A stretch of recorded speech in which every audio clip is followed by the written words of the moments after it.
آگے آگئی ہے ایک دوا ایتھوزا. یہ بھی بہت فوری ضرورت کی ایک ایسی دوا ہے جس کا کوئی بدل اب تک میرے علم میں نہیں آیا، نہ ہی غالباً ایلوپیتھک میں ہے.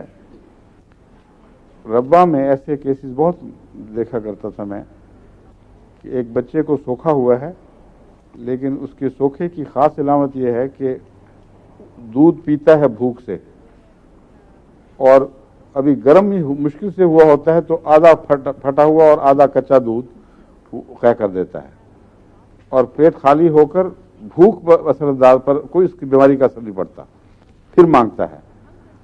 اور ویسے عموماً قبض ہے یا اگر اسہال ہے تو بہت معمولی سے زرد رنگ کے، لیکن جس طرح داغ سے لگتے ہوں نا اس طرح کے اسہال ہوتے ہیں.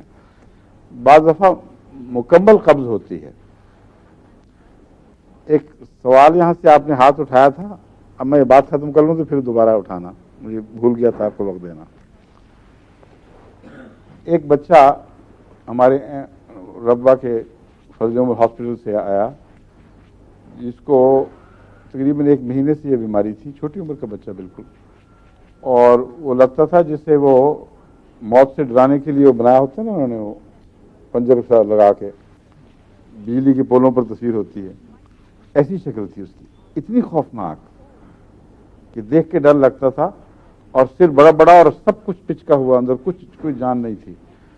اور ماں سے اس سے بہت پریشان تھی. میں نے پوچھا کیا ہو رہا ہے؟ اس نے کہا یہ حالت ہے، کوئی دوا کام نہیں کر رہی، کسی قسم کا علاج فائدہ نہیں بچتا.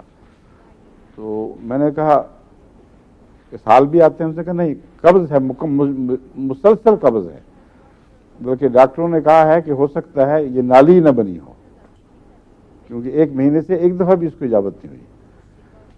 اس کو میں نے ایتھوزا دی، اور ایک دن ایتھوزا 3 دفعہ اس نے دی ہے. دوسرے دن وہ آئی ہے، اس نے کہا کہ پیٹ چل پڑا ہے، الٹیاں بند ہو گئی ہیں، اور 1 ہفتے کے اندر اندر مکمل صحت اللہ کے فضل سے. یہ ایک مثال ہے، لیکن ایسے واقعات جب بھی ہوئے ہیں خدا کے فضل سے ہر دفعہ فائدہ ہوا ہے. پھر بھی میں یہ نہیں کہہ سکتا کہ ایسی یقینی دوا ہے کوئی جس پہ آپ حلفاً کہہ سکیں یا تحدی کر سکیں، مگر ایسی دوائیں ہیں جو بعض صورتوں میں اکثر دفعہ خدا کے فضل سے اچھا اثر دکھاتی ہیں. ایتھوزا کا اس بیماری سے تعلق ہے، اور چونکہ دوسرے علاج نہیں ہیں اور ہومیوپیتھک میں بھی کوئی دوا ایسی علامت میں کام نہیں آتی، اس لیے اس کو یاد رکھنا بہت ضروری ہے. میں نے ایکٹیا ریسیموسا کا بھی بتایا تھا، سیمیسیفوجا کا، اس میں بھی وہ سوکھا پن بھی ہو جاتا ہے اس میں، یہ میں بتانا بھول گیا تھا. مگر زیادہ سوکھا پن پایا جاتا ہے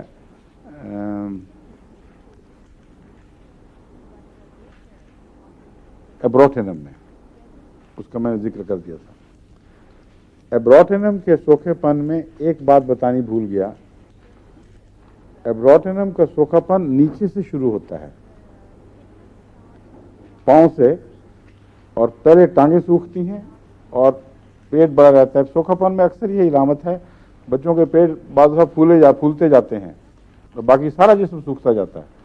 لیکن اس ایسے بچے کا جس کو ایبروٹینم کی ضرورت ہے، اس کے ٹانگوں سے سوکھا شروع ہوتا ہے اور آہستہ آہستہ اوپر چڑھتا ہے، پھر پیٹ کو چھوڑ کر پھر اوپر چھاتی میں اور گردن اور سر کی طرف منتقل ہوتا ہے.